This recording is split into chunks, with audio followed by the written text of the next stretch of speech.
What if the hardest part about joining the military wasn't being deployed, but it was coming home? Today, I want to talk to you about the truth that nobody prepares you for and how I almost lost myself in the process in hopes that we can help you avoid these traps. We're going to talk about that sticking point right in the middle, which is arguably one of the most important things to do right, and that is transitioning out of the military. So here's the thing. I thought that I was going to be set up for success. Because by the time I got ready to leave the military, I had already built for myself a real estate empire that was paying my bills and a little side business that was growing every day that helped me find some purpose. So in my head, I was like, well, cool, I got this side business. I've got my finances covered, like transition will be fine. What I did not realize is that leaving the military is not hard because of financial reasons, and it's not hard because of having to find another job. While both of those could be stressors, they're not what make leaving the military hard. What makes leaving the military hard is the fact that you lose your identity and your purpose if you're not careful. I'll just tell you how this was for me. I spent 13 years on active duty, right? And so I joined the Marine Corps. We'll back it up a little bit. My parents wouldn't sign the parental consent. Now, they have all their reasons. They say this was because they were trying to make sure I made the right decision, whatever. Regardless, point is, on my 18th birthday, I walked in the recruiter's office, signed the paperwork, and went to MEPS. Depped in, and I was off to boot camp August 18th, 2008, not much longer after I got out of high school, right? So I signed on my 18th birthday, and 5 months later, I'm off to recruit training. I didn't really, have an identity. I was like the high school, homeschool conservative weirdo kid, kind of looked like Hyde from that 70s show with big curly fro and mutton chops, and nobody really took me seriously because I had a little bit of an ego trying to make up for being the homeschool kid, and I was trying to be all these things that I wasn't. So I was still, I was a kid. Most of you joining the military are kids. Not all, but most. And so you haven't fully reached your stride as far as who you are and what your, what life looks like for you. So I go to boot camp, then I go to combat training, then I go to MOS school to be a truck driver, and I'm off to Okinawa, Japan for 2 years. During that time, I deployed. Coming back from deployment, there's a lot of stuff that comes up. There's also a lot of stuff that doesn't come up because you don't necessarily have to work through it all. So case in point, I was a barracks Marine still. I had a roommate. So while I come back from boot camp I come back from a deployment and there's some rough stuff going on, but I'm not alone. I'm in the room with my roommate. I'm doing my thing. I'm a Marine. I've got my platoon. I've got all my people. I've got, all the things around me. I'm still in my little bubble of feeling like I belong. And then I do 9, 10, 11 more years in the service. And the whole time I'm in the barracks or I get married. I'm around people. I never have to be alone. I never have to deal with the loss of feeling alone and isolated after deploying. And then I leave the military. I leave the military and I find myself going through a divorce, and I find myself one day sitting in my bedroom, and it is 3 a.m. and my insides are just screaming. And I had never realized how much I hated being alone. And I had never worked through that. You see, I had never had to be alone. I had my family. I go to boot camp. I'm around Marines. I'm married. I'm whatever. And now all of a sudden, I'm alone. And I was a Marine for 13 years, and now I'm not. Now, once a Marine, always a Marine, yes, but I'm not. My day-to-day is not a Marine. I'm not putting my uniform on every day. I'm having to choose what to wear, which might seem like a really trivial thing, but it adds up in your head. You got to figure out what you're going to do for the day. You got to plan everything out. You got to do this. You don't have, you're in charge of your schedule, which means you say yes to too many things because you're used to just saying yes to everything in the service, and then you overwhelm your schedule and you're overwhelmed. And then you have to choose what to wear, and you don't put on your uniform, so you don't feel that pride every morning of looking yourself in the mirror as a service member, and you're not around Marines, and you're not around the camaraderie, and you're not around the things, and you're alone. And it sucks. It's not easy. And this is a guy running a business, financially free from real estate. My business is helping service members and vets. I've got service members I can talk to all over the place, but none of them live near me. I'm in Podunk, Missouri. I'm alone. And for the first time in my life, I had to get really comfortable being alone. I had to get to know me. I had to deep dive and figure out, who is Dave? Not who is Dave in the Marine Corps? I'm a Marine. Who is Dave? Who am I? What do I like to do? What is my life? What matters to me? What's my why? It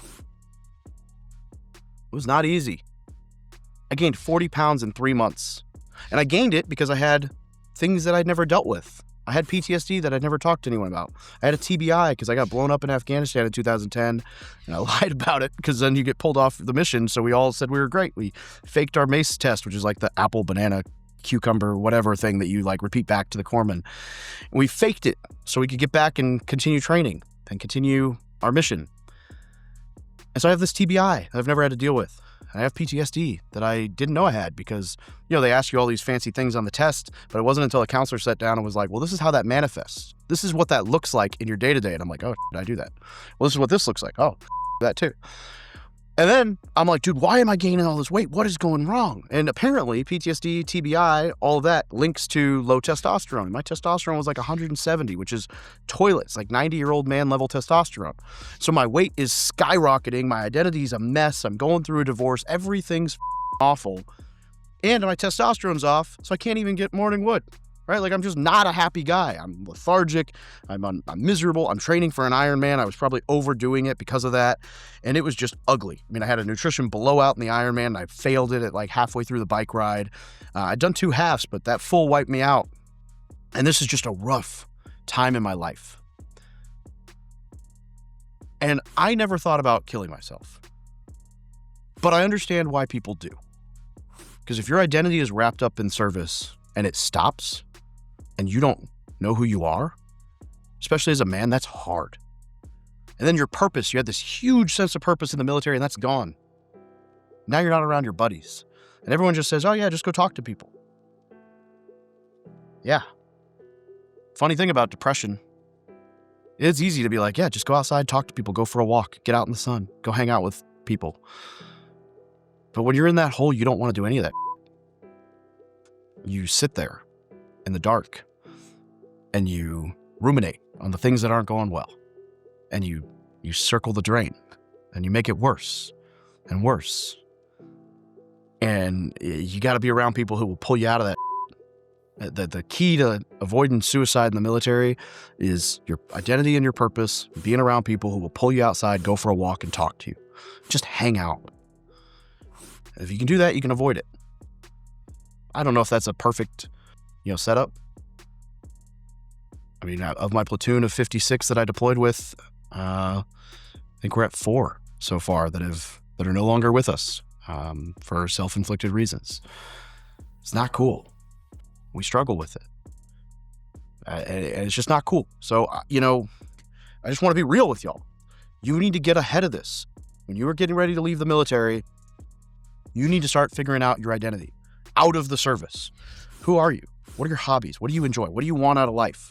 And your purpose. And your purpose could be just being a dad, being a friend, just hanging out. Your purpose could be anything you want it to be. It could be anything you're passionate about. It could be just showing up for your friends. Like there are a ton of ways that you can identify purpose. And you don't have to have that answer, but you need one of them.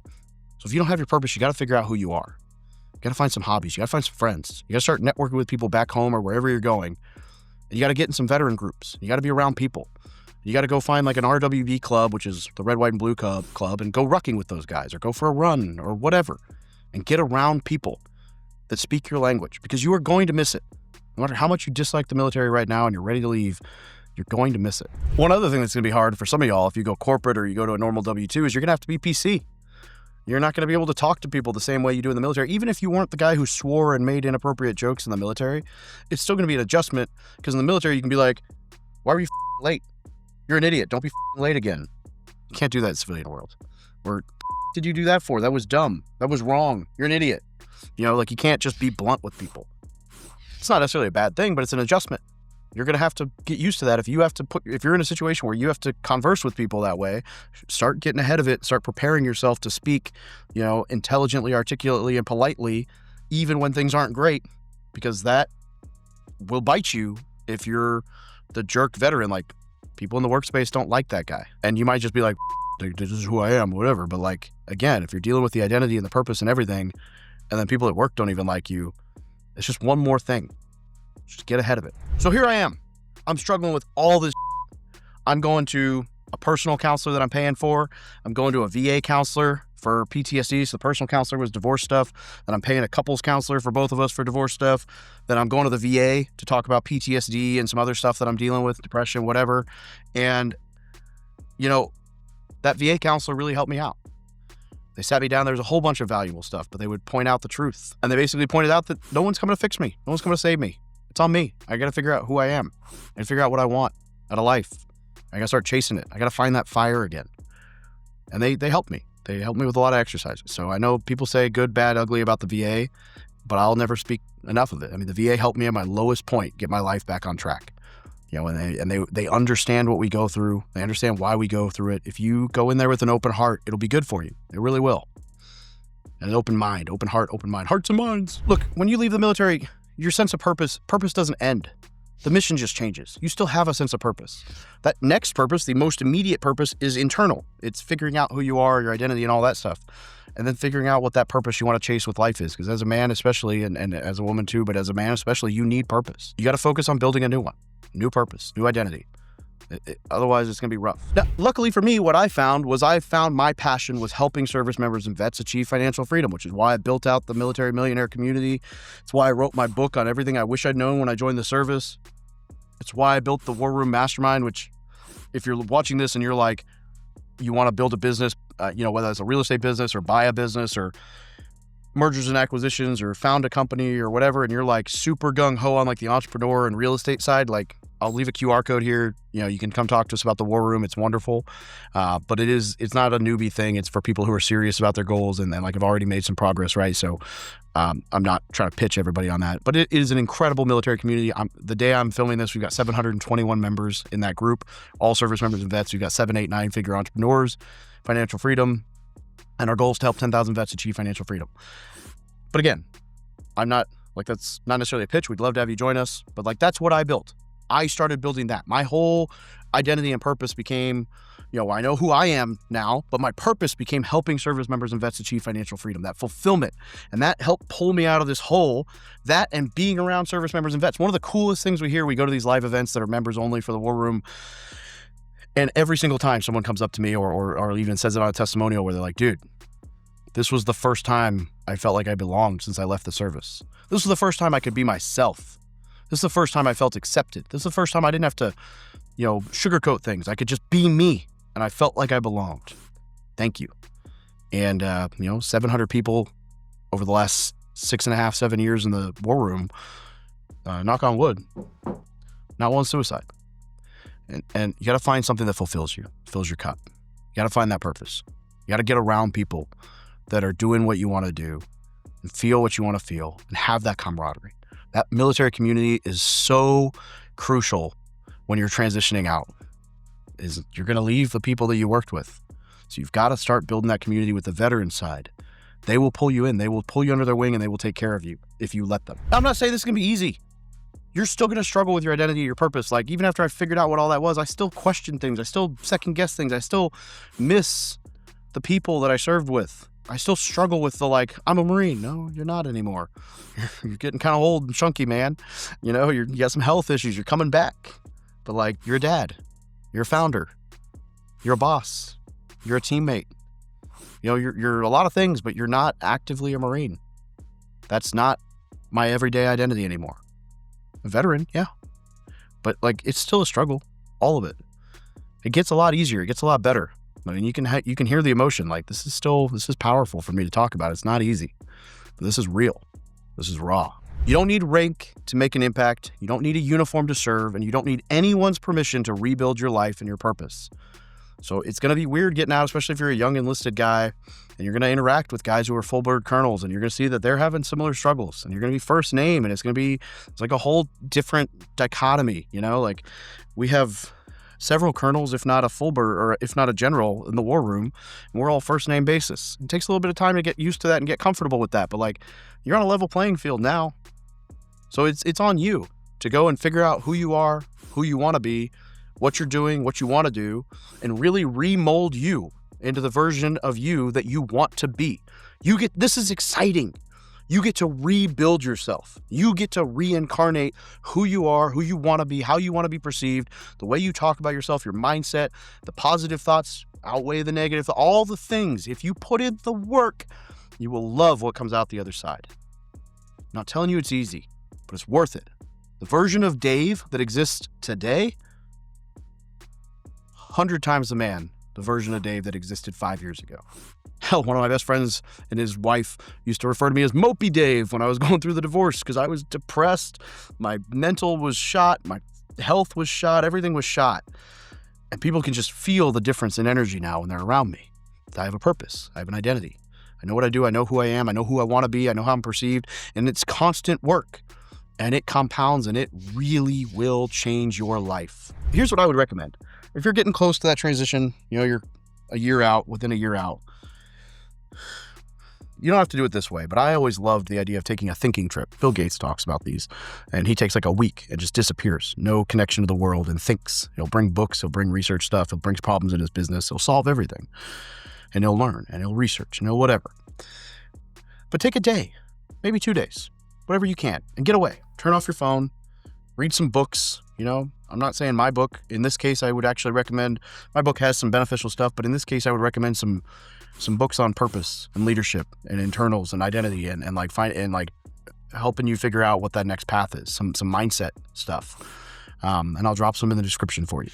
And that I liked. I used to go to Idlewild once a quarter. I'd go there for 1 or 2 days on a weekend, shut everything off. Idlewild's a small mountain town in California, about an hour and a half from Camp Pendleton. And I would just go shut the world off and focus on just thinking, reading a book, studying a thing, solving problems. Who do I want to be? What do I want to become? What do I want, whatever. You don't have to do it that intense, but spend like an hour or two. Go walk somewhere where there's like a table and sit with pen and paper and just ideate. Who are you now? Who do you want to be? What needs to change for you to become that person? What do you do now? What do you want to do? Who do you need to become to make that happen?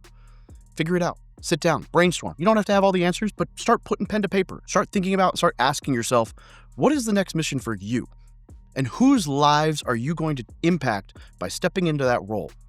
How are you going to change the world? How are you going to be the difference you want to see in the world?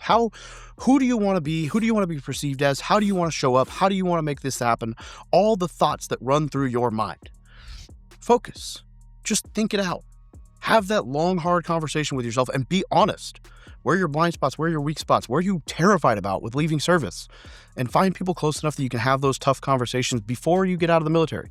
Because when you get out, it's going to be rough. You need to be prepared for that. Yeah, you need to have all your financial stuff set up for getting out, budgets and all that. That'll make your life easier. But focusing on who you are and what you want to do, your identity and your purpose, that's the hardest puzzle to solve. And that's the part that every veteran struggles with when they leave the service. And if you can get a handle on that, or at least a starting point on that before you leave the service, you're setting yourself up for success. Get yourself around other military communities. If nothing else, join our free Facebook group. If you're serious about this whole achieving your, build a business or financial freedom or whatever, the military community, the War Room Mastermind is incredible. Get around people in an uplifting veteran community. Start networking with local groups near where you want to live. And start forming those relationships.